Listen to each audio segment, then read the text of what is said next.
Bismillahirrahmanirrahim. Assalamu alaikum student. I am Bushra Gulzar and presenting my lecture number 5, Bio class 10 and unit number 14. Today student, the topic is the sexual reproduction in plants. Plants में जो sexual reproduction होती है, यानी आपने बेटे पहले पढ़ी थी एसेक्सुअल रिप्रोडक्शन, जिसमें कि गैमीट्स नहीं बनते but sexual reproduction involve the production of gametes, sperms and egg cell and their fusion. यानी टू प्लांट्स होते हैं या सेम प्लांट होता है समटाइम, मगर उसमें जो स्पर्म्स और एग सेल बनते हैं जब वो मिलते हैं उनका फ्यूजन होता है तो फर्टिलाइजेशन फर्टिलाइजेशन होती है। उसके बाद जो है नेक्स्ट आप कहते हैं सीड प्रोड्यूस होते हैं, जिससे कि नेक्स्ट प्लांट होता है। Gametes are produce in special structure in plants body. The major plant groups are mosses, ferns and seed plants. The seed plants include gymnosperm and angiosperm, जो कि फ्लावरिंग प्लांट्स हैं, angiosperms. And plant groups are different method for bringing the sperm and egg cell together. अब ये इन्होंने बताया हुआ है कि प्लांट की सबसे पहले की कितनी टाइप्स हैं सीड प्लांट्स की, जिसमें कि आप ये कह सकते हैं एंजियोस्पर्म, जिम्नोस्पर्म है, और जो उससे पहले बताई गई हैं प्लांट की जो हैं मेजर प्लांट ग्रुप्स हैं वो मॉसिस है, फर्न्स है और सीड प्लांट्स हैं। जबकि जो सीड प्लांट्स हैं उनमें जो फ्लावरिंग है वो एंजियोस्पर्म है, नॉन फ्लावरिंग जिम्नोस्पर्म है। प्लांट ग्रुप जो है डिफरेंट मेथड जो हैं वो एक्वायर करते हैं, यूज़ करते हैं किसके लिए?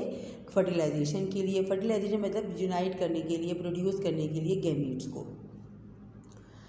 अच्छा, उसके बाद क्या है बेटा? In mosses and ferns sperms are motile and can swim to egg cell, यानी कि वो मूव कर सकते हैं स्पर्म, और इसके लिए वो क्या करते हैं किसी भी सेचुरेटेड या गीली जगह पर या पानी के ज़रिए वो स्विम करके एग सेल तक आ जाती हैं। किसके लिए? फर्टिलाइजेशन के लिए। Therefore these plants require water in the form of dew और rain water for sexual reproduction. On the other hand gymnosperm जो हैं एंड एंजियोस्पर्म जो हैं, जिन्हें आप सीड प्लांट्स कहते हैं, have special method for carrying their sperms to egg cells. They do not need water for reproduction.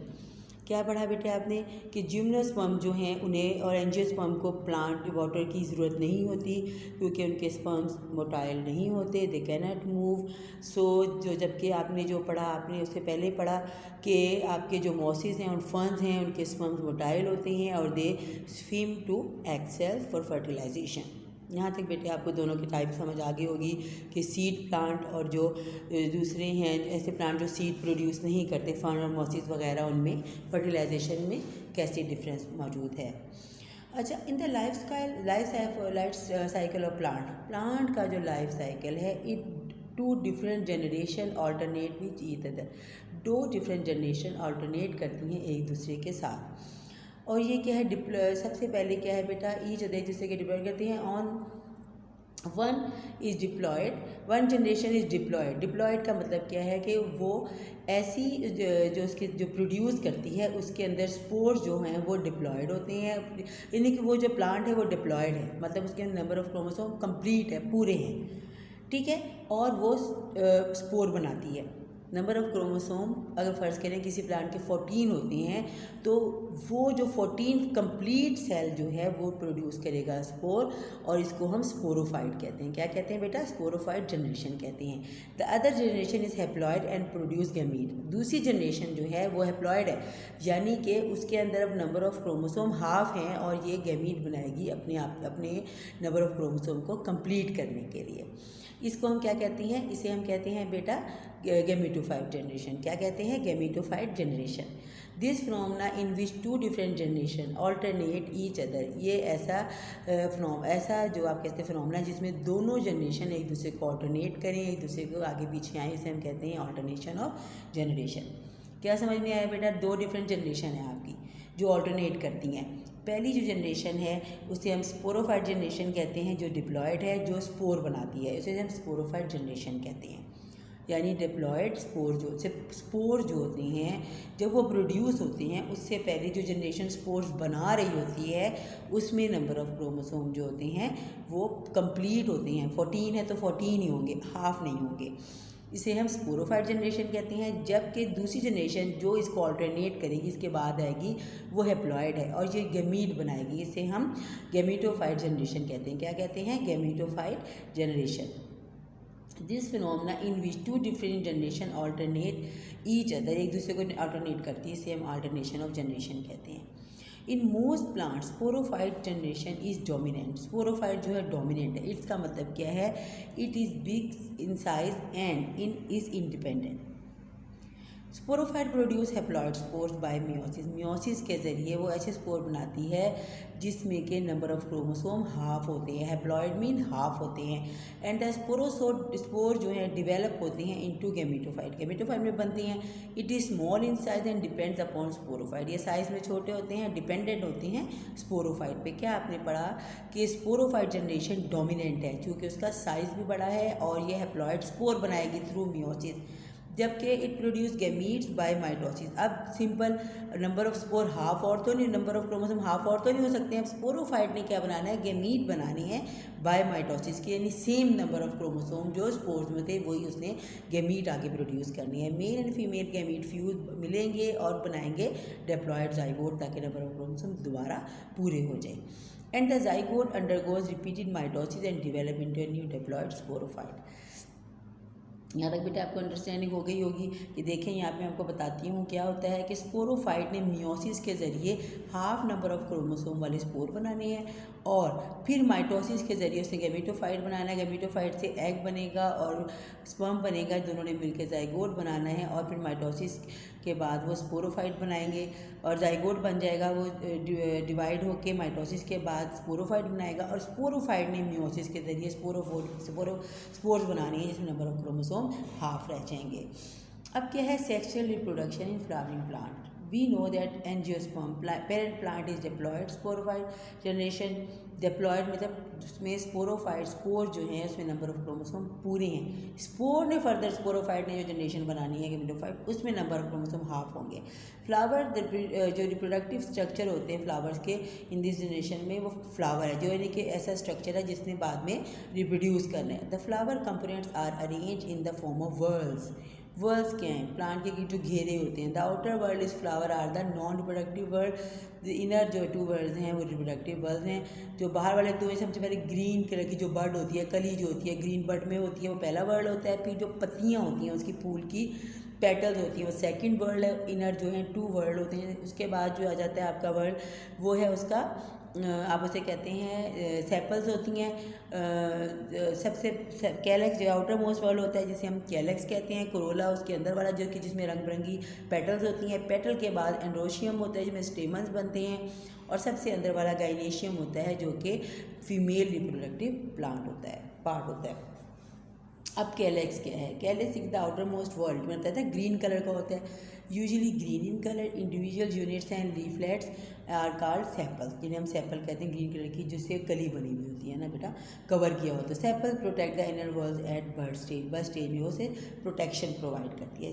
Corolla is the next inner world. उसके बाद सेपल के बाद कैलेक्स के बाद आता है कोरोला। कोरोला जो है उसमें जो कलर्ड पत्तियाँ होती हैं ब्राइटली एंड कलर्ड होती हैं, किस चीज़ के लिए होती हैं? हम कहते हैं पोलिनेशन के लिए ये होती हैं, इनको पेटल कहते हैं। नेक्स्ट होता है द थर्ड वर्ल्ड जिसे एंड्रोशियम कहते हैं। ये मेल रिप्रोडक्टिव पार्ट है जिसमें के फिलामेंट्स मौजूद होती हैं और ये its units are called stamen. इसको स्टेमन कहते हैं। Each stamen has a thread like filament है free and which of anther is attach. जिसके ऊपर एंथर के ऊपर जरदाने जिसे आप कहते हैं येलो कलर के जुड़े हुए होते हैं। Anther has pollen सैक्स।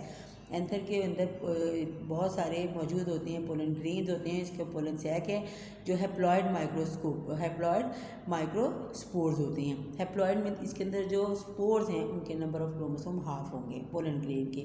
Are produce through meiosis, meiosis के ज़रिए प्रोड्यूस होते हैं।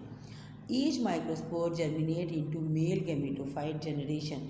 जो माइक्रोस्पोर जो है वो मेल गैमेटोफाइट जनरेशन पर कंसिस्ट ऑफ है। माइक्रोस्पोर्स में जर्मिनेट करके बनाएगा। During it the nucleus of microspore undergoes mitosis and produce 2 nuclei. अब न्यूक्लियस जो है माइक्रोस्पोर का, ये जब माइटोसिस इसके अंदर अकर होगी और ये क्या करेगा? 2 न्यूक्लियाई बनाएगा, tube nucleus and generative nucleus. ये इसका बहुत इंपॉर्टेंट पार्ट है। The generative nucleus again undergo mitosis and produce 2 sperms. क्या है? सबसे पहले तो उसे माइटोसिस के थ्रू बनाना है ट्यूब न्यूक्लियस और फिर बनाना है जनरेटिव न्यूक्लियस। ठीक है बच्चे। अच्छा, अब माइक्रोस्पोर बना रहा है ये, उसके बाद जनरेटिव न्यूक्लियस दोबारा माइटोसिस करके 2 स्पर्म बनाएगा।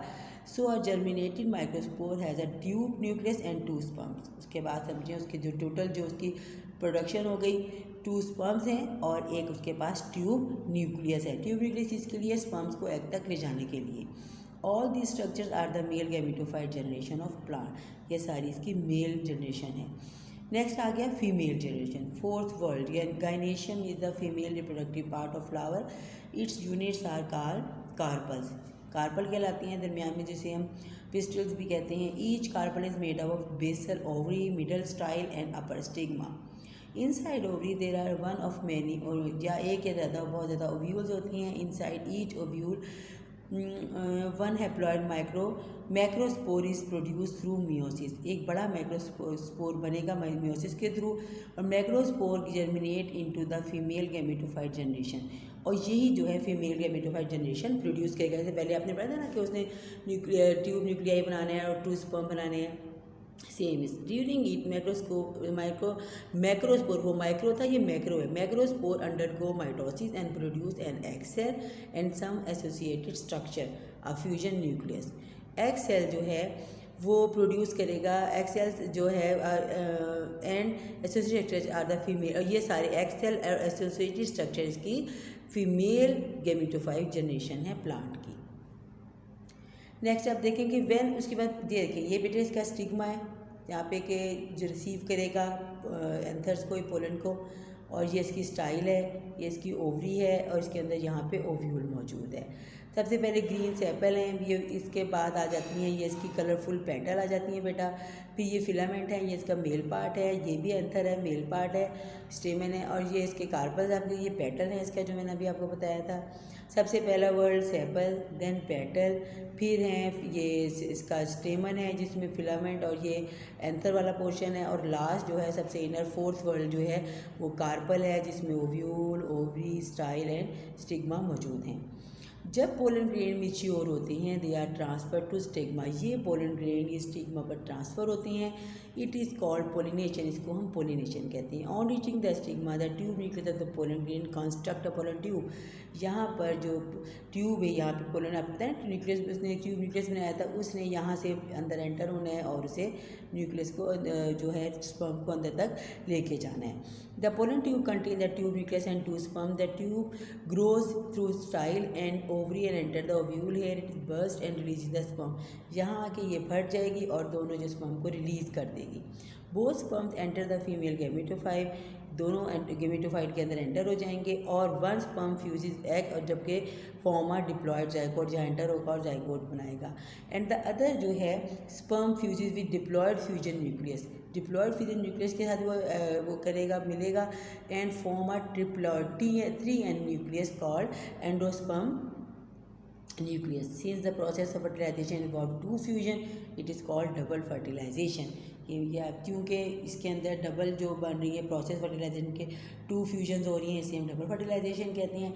Zygote develop into embryo and endosperm nucleus develop into endosperm tissue, food of the growing embryo जिसे रिक्वायर होता है। Ovule then become seed, ovule seed बन जाएगा, ovary changes into fruit. When seeds mature, they are dispersed, वो फैल जाएंगे, बिखर जाएंगे, फिर डिस्पर्स हो जाएंगे। If seeds get suitable condition, then embryos develop into, suitable condition मिलेगी तो वो दोबारा यानी कि नए प्लांट्स प्रोड्यूस करेंगे। ये सारा आपको इसमें प्रोसेस बताया हुआ है कि किस तरह जो हैं ये देखें बेटा, ये जो है जर्मिनेट हुआ है ट्यूब न्यूक्लियस, इसने अंदर लेके गया है स्पर्म्स को, यहाँ के एक फ्यूज़ हुआ है, इसने एग बनाया है, दूसरे ने क्या किया है ट्रिप्लॉयड 3 एन न्यूक्लियस बनाया है। और उसके बाद बच्चे यहाँ पे आपको बताया हुआ है कि इस तरह वो स्पोरोफाइट जनरेशन है ना, स्पोर्स बनते हैं, इस तरह वो सारा उसके अंदर ये आपको दिखाया हुआ है सारा।